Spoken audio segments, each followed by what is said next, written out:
That family company was acquired 2 years later after I joined that company in 1984, in 1986 by the Van Mel family. So that was the first acquisition, relatively short after I started with this small company, and then becoming part of the Van Mel organization. Well, Van Mel was by far bigger than Verdijn at that time,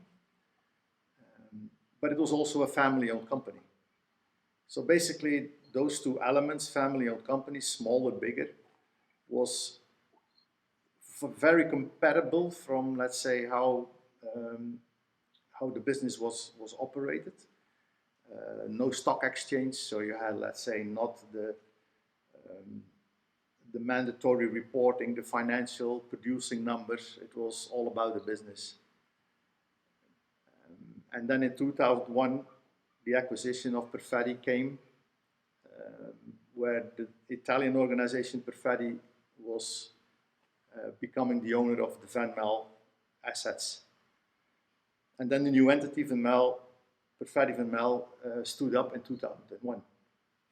Also, the Perfettis was a family-owned business.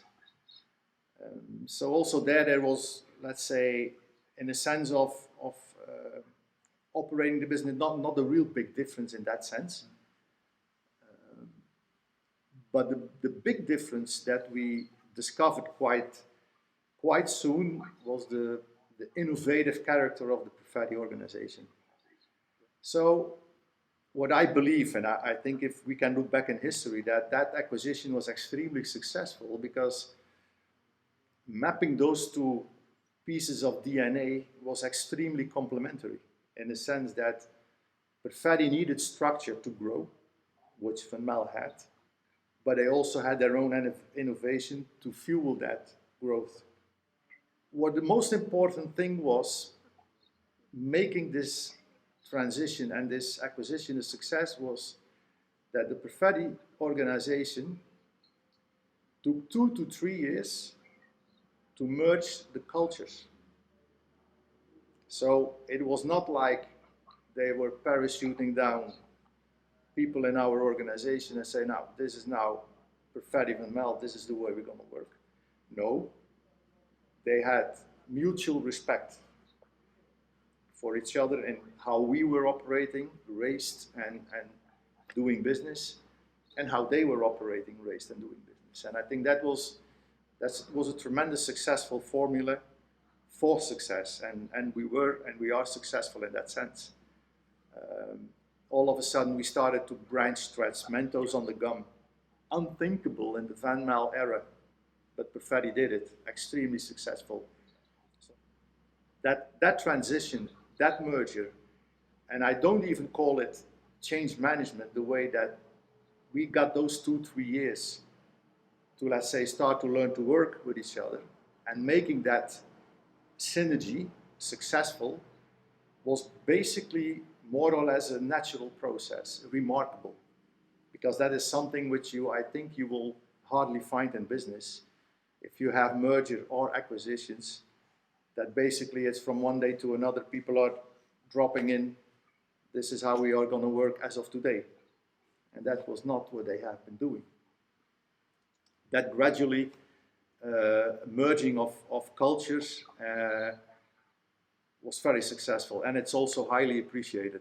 I mean, it's also that why I still believe that today, why we can cooperate in a very effective and in a good way. Although that Italian culture and the Dutch culture are completely opposite. I mean, there are, I think, lots of examples that didn't work. Alitalia, KLM. I mean, so, but that was one of the things that was a very interesting process to witness and be part of. I mean, I was part of the process myself. It is, let's say, change management in a bit of a different way. If you want to change things, you have to make people aware why you are doing this, why you want to pursue a change. Get the understanding between the ears of people. Another element is that creating also the desire to start working together. It's not just yet, it's a business model. No, you need to have the desire to work together in a sense that it's beneficial for everybody. So the next step, being aware of what's in it for you. Why to participate, what's in it for us, for me, for you, for everybody, doing this whole change. And then moving forward from there on. Managing that change, it's basically just do it. Just do it. This is what we are, this is our DNA, this is our way of working, and this is how we do things.